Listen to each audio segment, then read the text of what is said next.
Value zone hyper mart Nandamuri Balakrishna గారిచే November 28న నాచారంలో గొప్ప ప్రారంభం. నమస్తే రమగారు. నమస్తే జయ. రమగారు, పలానా పని చేశారు, అష్టదరిద్రాలు చుట్టుకుంటే మీకు ఆ తప్పు చేశారో చుట్టుకున్నట్టే, ఇలాంటివి బాగా వింటూ ఉంటాం. ఇవి నిజంగా భయపెట్టడానికా, మనం సక్రమంగా సరైన మార్గంలో వెళ్ళటం కోసం చెప్పినవా, నిజంగానే చుట్టుకుంటాయా? చుట్టుకుంటాయంటే అష్టదరిద్రాలు మన జీవితాల్లో ఉంటాయి జయ. భాగమేనా అవి కూడా? భాగమే.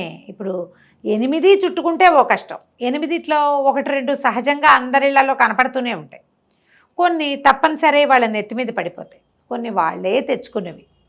అష్టదరిద్రాల మీద ఏవో 3-4 పాఠభేదాలు కనపడతాయి, కానీ సాధారణంగా మనకు పెద్ద బాల శిక్షలోను తర్వాత ఏమంటారు మన పంచాంగాల్లోనూ చెప్పేవి ఏంటంటే అష్టదరిద్రాల్లో దాస్యం, ఎవరి కిందైనా పని చేయాల్సి రావటం, దాసిత్వం. ఇప్పుడు దాసిత్వం అంటే మనం అన్ని దాసిత్వాలే కదా, ఉద్యోగాలే కదా మనం చేసేది. ఉద్యోగం వేరు, దాస్యం వేరు. అంటే జీతానికి సరిపడా కాకుండా మనది కాని మనం చెయ్యక్కర్లేని అనవసరమైన పనులు ఒకరి కింద చేయటాన్ని దాస్యం అంటారు. దానికి తగిన డబ్బు ఉండదు. అవును. దండనలు బాగా ఉంటాయి, దెబ్బలు తింటారు వీళ్ళు, పరువు పోగొట్టుకుంటారు, ఎప్పుడూ అమర్యాదకరమైన ప్రవర్తనకే గురవుతూ ఉంటారు. దాస్యము అంటారు దాన్ని. ఇది తప్పదు. ఇది ఒక అష్టదరిద్రాల్లో మొదటిది. రెండోది దరిద్రం, డబ్బులు లేకపోవటం. ఈ డబ్బు లేకపోవటము మనకి అవసరమైనప్పుడు మామూలుగా రోజువారీ తిండి ఉండటము అది కాదు, సడన్గా అనారోగ్యం, దానికి డబ్బు చాలదు. తప్పనిసరిగా వెళ్ళాల్సిన ప్రయాణం, దానికి డబ్బు దొరకదు. తప్పకుండా చేయవలసిన ఒక ఖర్చు, అప్పుడు డబ్బు దొరక్కపోవటం. మామూలుగా డబ్బులు ఉంటాయి వీళ్ళ దగ్గర, మొత్తం డబ్బులు లేనివాడు ఒక దరిద్రుడైతే నిత్య దరిద్రుడు వాడు. అది లేకపోతే ఇది కొంచెం ఉన్నా కూడా అవసరానికి డబ్బు అందకపోవటం కూడా అష్టదరిద్రాల్లో ఒకటి. ఓకే, ఇది తప్పదు కదా. అవునండి. అక్కడి నుంచి భార్యా వియోగం, అష్టదరిద్రాల్లో భార్యా వియోగం ఒకటి అని చెప్తారు. భర్తృవియోగం కూడా చాలామంది ఏంటంటే ఈ భర్తృవియోగం, భర్తలు చనిపోయినా చిన్నప్పటి నుంచి పిల్లల్ని పెంచుకోగలిగిన ఆడవాళ్ళని మనం కోకొల్లలుగా చూస్తాం. భార్యా విహీనుడే ఎక్కువ బాధపడతారని చెప్తారు. అందుకని ఏం చేసేవాళ్ళు పాత రోజుల్లో, భార్యలు చనిపోతే వెంటనే పెళ్లి చేసేసేవారు. అలాగే భయాలు లేకుండా పిల్లల్ని పెంచిన వాళ్ళ సంఖ్య పాతకాలంలో చాలా తక్కువ జయ. ఇటీవల మనం కాస్త పెళ్లి చేసుకోకుండా పిల్లల్ని చూసుకుంటున్న వాళ్ళు కనిపిస్తున్నారు. అప్పుడు ఏదో ఎవరి సహాయంతో బాగా పెద్ద వయసు వచ్చాక కూడా భార్య వియోగం సంభవిస్తే మళ్ళీ పెళ్లి చేసుకునేవాళ్ళు. ఎందుకంటే భార్య వియోగికి ఇంట్లో దీపం పెట్టేవాళ్ళు ఉండరు, ఇల్లు శుభ్రం చేసేవాళ్ళు ఉండరు, వేళకి అన్నం పద్యం పానం చూసేవాళ్ళు ఉండరు, అనారోగ్యం వస్తే దిక్కుండదు. ఇవన్నీ ఆడవాళ్ళు చేయవలసినవి కదా. అంటే మన విధానం అది, మేమే చేయాలా అని పోటాడద్దు, మన విధానం అది. అది పిల్లల్ని లాలించే వాళ్ళు ఉండరు, ఇంటికి ఎవరైనా వస్తే వాళ్ళకి బొట్టు కాటిగా పెట్టేవాళ్ళు ఉండరు, ఎవరైనా వస్తే వాళ్ళకి అన్నం వండి పెట్టేవాళ్ళు ఉండరు. ఇవన్నీ ఆడవాళ్ళు అయితే సమంగా భర్తలు లేకపోతే చేసుకుంటారు, లేకపోయినా వీళ్ళు చేసుకోగలుగుతారు. మగవాడి వల్ల అవ్వదు కదా అది. అప్పటి రోజుల్లో పైగా ఏంటంటే ఈ వ్యవసాయాలని వృత్తులని వాళ్ళు ఆ పనిలో ఉంటే ఈ ఇంట్లో సమర్థించే ఆడది లేకపోవడంతో చాలా బాధపడేవాళ్ళు. అందుకని ఈ భార్యా వియోగాన్ని కూడా అది అష్టదరిద్రాల్లో ఒకటి చేశారు. తర్వాత తప్పులు చేయటం, దొంగతనము, వ్యభిచారము, మోసం చేయటం, ఇది కూడా అష్టదరిద్రాల్లో ఒకటి. ఎవరినైనా మోసం చేయటం అంటే తెలివి కాదు, అది మీరు దరిద్రంలో ఉన్నారని అర్థం. వ్యభిచరిస్తున్నారు, అష్టదరిద్రాల్లో ఒకటి. అది వాళ్ళ గ్రహస్థితుల వల్లే వాళ్ళకి అది సంప్రాప్తిస్తుంది, దాన్ని పోగొట్టుకోవాలి. దానికోసం నేను దేవాలయ దర్శనాలు లాంటివి చేయాలి. దొంగతనం చూడు, తిండికి దొంగతనం చేయటం తప్పు కాదు, అది వాడి దరిద్రం, వాడి కర్మ. తెలిసి దొంగతనాలు చేసేవాళ్ళు ఉంటారు కొంతమంది, అది కూడా అష్టదరిద్రాల్లో ఒకటేనట. 4 చెప్పాం ఇప్పటికీ. తర్వాత అసలు మనం నమ్మలేనిది ఒకటి ఉంది, అప్పులు చేయటం. అప్పు చేయటం కూడా దరిద్రమే, దరిద్ర లక్షణమే. అప్పులు చేయటం కూడా, అప్పులు తీర్చగలిగి తీర్చకపోవటం, అప్పు ఎగ్గొట్టడం. మనకు ఐపీ పెట్టే వాళ్ళందరూ దరిద్రులే వాళ్ళు. అష్టదరిద్రాల్లో అది కూడా ఒకటి. భిక్షాటన చేయటం, అడుక్కోవటం, తిండికి లేక అడుక్కుంటారు పాపం, అది కూడా దరిద్రంలో ఒక భాగమే. ఈ భిక్షాటన ఏంటంటే అప్పులు తీసుకోవటానికి కూడా మరి మనం ఏంటి, మన గ్రహస్థితులు ఇవన్నీ కావాలని పెట్టుకునేవి కాదు, కొన్ని సహజంగా ఉంటాయి. తర్వాత అష్టదరిద్రాల్లో ముఖ్యమైనది ఒకటి వ్యాధి. జబ్బు. ఓహో. జబ్బు కూడా దరిద్రమే. దరిద్రాల్లో ఒకటి. దరిద్రమైన వాడికి ఆరోగ్యం రాదు. ఎంత ఖర్చు పెడతారో దాని మీద, ఎన్ని ప్రయత్నాలు చేస్తారో, ఎన్ని మందులు తింటారో, ఎంతమంది వైద్యుల్ని మారుస్తారు. అందుకని ఏంటంటే వ్యాధి పురాకృతమైనటువంటి పాపము వ్యాధి రూపంలో బాధిస్తుంది.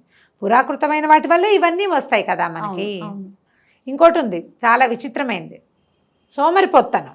ఓహో, ఇది కూడా దరిద్రమే. దరిద్రమే. మరి సోమరిపోతుల పిల్లలు నిద్ర లేకపోతే పొద్దున ఇంటికి దరిద్రం పట్టుకుంటున్నాను అంటాం. పగలు పడుకోకూడదు, సూర్యాస్తమయ సమయంలో పడుకునేవాళ్ళు. సూర్యాస్తమయ సమయంలో ఎవరు పడుకోవచ్చు? కేవలం రోగగ్రస్తులు, వృద్ధులే. వృద్ధులు కూడా అంత ఇది లేదు.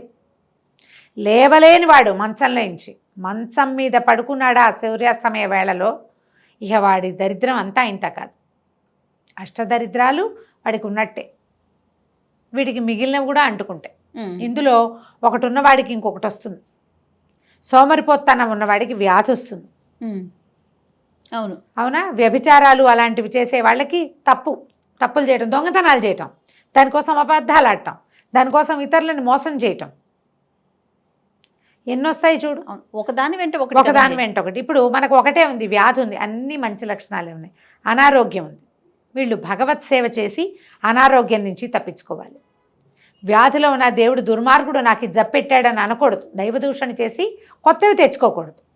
ఉన్నదాని నుంచి తప్పించుకోవాలి. అనారోగ్యానికి తగిన మందు వేసుకోవాలి. ఔషధ సమయంలో చెప్పుకోవాలి. ఒక మంచి శ్లోకం ఉంది, శరీరే జర్జరీభూతే వ్యాధిగ్రస్తే కలేబరే ఔషధం జాహ్నవీతోయం వైద్యో నారాయణో హరి. ఈ వాక్యం చెప్పుకుంటూ, అంటే శరీరం ఇదైపోయినప్పుడు, నా కళేబరం వ్యాధిగ్రస్తమైనప్పుడు ఔషధం మనం ఏ మందైతే వేసుకుంటున్నామో అది జాహ్నవీతోయం, గంగాజలం. వైద్యుడు సాక్షాత్తు శ్రీమన్నారాయణుడైన హరి. హరి అంటే ఈ వ్యాధిని హరించేవాడు, అన్నిటినీ హరిస్తాడు. అంతే, మన పాపాలన్నిటినీ అని తలుచుకుంటూ భగవన్నామస్మరణ చేస్తుంటే కొన్నాళ్ళకి వ్యాధి నెమ్మదిస్తుంది. మిగిలినవేవి మీకు అంటుకోకుండా ఉంటాయి. అది ప్రధానం. మిగిలిన దరిద్రాలు మనకు అంటుకోకుండా ఉంటాయి. ఏదైనా తప్పు చేయాల్సే వచ్చినప్పుడు భగవంతుడిని తలుచుకుని ఒక భగవద్ధ్యానం చేసి ఒక క్షేత్ర దర్శనం చేసి దాని నుంచి తప్పించుకోవాలి. అప్పుడు మనం మిగిలిన వాటి నుంచి తప్పించుకుంటాం. ఓకే. భార్యా విహీనుడైన వాడు వివాహం చేసుకోవాలని చెప్పేవాళ్ళట పాత రోజుల్లో. లేదా మీ పనులు మీరే చేసుకోవాలి. ఆ పనులు చేయడానికి ఎవరినైనా ఇంట్లో పెట్టుకోవాలి. ఆడవాళ్ళు లేని ఇల్లు ఉంచుకోకుండా. అంచేత ఏం చేసేవాళ్ళు అంటే పెళ్ళిళ్ళే కాదు, పెందరాళే మగపిల్లలకి పెళ్ళిళ్ళు చేసి కోడళ్ళని తెచ్చుకునేవాళ్ళు. ఆ పిల్లల్ని ఇంట్లో ఉండి ఆడవాళ్ళు చేయవలసిన అన్ని శుభకార్యాలు చేసేదన్నమాట. అది చూడు ఎన్ని రకాలు ఉన్నాయి. వీటిని పోగొట్టుకోవడానికి ఏం చేయాలి? ఇది ఒక పెద్ద ప్రశ్నగా ఉంటుంది. అవును, భగవద్ ధ్యానం అంతే. అన్నిటికీ సమస్తమైన వాటికి. ఇప్పుడు సోమరిపోతాను, దానికి ఏం చేయాలి? పొద్దున్నే లేచి సూర్యదర్శనం చేయాలి. భగవద్ ధ్యానమే అంతే. పొద్దున్నే లే, సూర్యాస్తమయం అయ్యాక పడుకో. సాయంకాలం కూడా సూర్యదర్శనమే చేయాలి. నువ్వు సూర్యుని చూడాలంటే సాయంత్రం పడుకోకూడదు. పొద్దున్నే లేచిన వాడికి సోమరిపోతానం ఎందుకు ఉంటుంది? అవును, అందుకని సూర్యదర్శన విధి చెప్పారు. మాఘమాసం అంతా సూర్యుని చూడండిరా, ఏడాదంతా బతకం పోతుంది అని చెప్తారు. అంతే కదా. దాసిత్వాన్ని తప్పించుకోవాలి. కష్టపడు, భగవద్ధ్యానం చెయ్యి. ఏదైనా దేవాలయానికి వెళ్ళు, దేవుడికి దండం పెట్టుకో, దేవుడా నాకు ఈ దాసిత్వాన్ని తప్పించు, ఈ కష్టాన్ని తప్పించని కోరుకో, ఈ ప్రయత్నం చెయ్యి. వీటిల్లో చాలా మటుకు మన ప్రయత్నంతో పోతాయి. సోమరిపోతానని తగ్గించుకోవాలి. ఓకే. బుద్ధిగా ఉంటే ఆటోమేటిక్గా ఈ ఒక్కొక్క దాని నుంచి మనం బయటపడగలుగుతాం. ఈ అష్టదరిద్రాల్లో వ్యాధి నుంచి మనం తప్పించుకోలేని పరిస్థితులు వస్తాయి. కొన్ని రకాల వ్యాధుల నుంచి. ఇక దానికి ఏంటంటే మనం తప్పించుకోలేని దరిద్రం నుంచి తప్పించుకోగలిగే భగవద్ధ్యానాన్ని మనం చెంత పెట్టుకోవాలి. జాతక పరిశీలన అవి అలవాటు ఉన్నవాళ్ళు చూసుకుని వాటి నుంచి తప్పించుకునేందుకు ప్రయత్నం చేయాలి. గ్రహదోష నివారణ అర్థం చేయటం, దీపారాధన కనుక నిత్యము దీపం పెట్టేవాడు వీటి నుంచి తప్పించుకోగలుగుతారని చెప్తారు. ఓహో. మంచి నూనెతోటి, శుభ్రమైన నూనె అంటే పనికిరాని నూనెలతోటి కాకుండా శుభ్రమైన తైలంతో దీపారాధన చేస్తే మనకి మన పాపాలు తగ్గి ఈ దరిద్రాల నుంచి మనం తప్పించుకోగలుగుతాం. దీపం పెట్టడం 2 కాలాల్లో అది మంచి ఫలితాన్ని ఇస్తుంది. దైవ ధ్యానం చేసుకోవటం అది కూడా ఫలితాన్ని ఇస్తుంది. నమస్తే. నమస్తే జయ.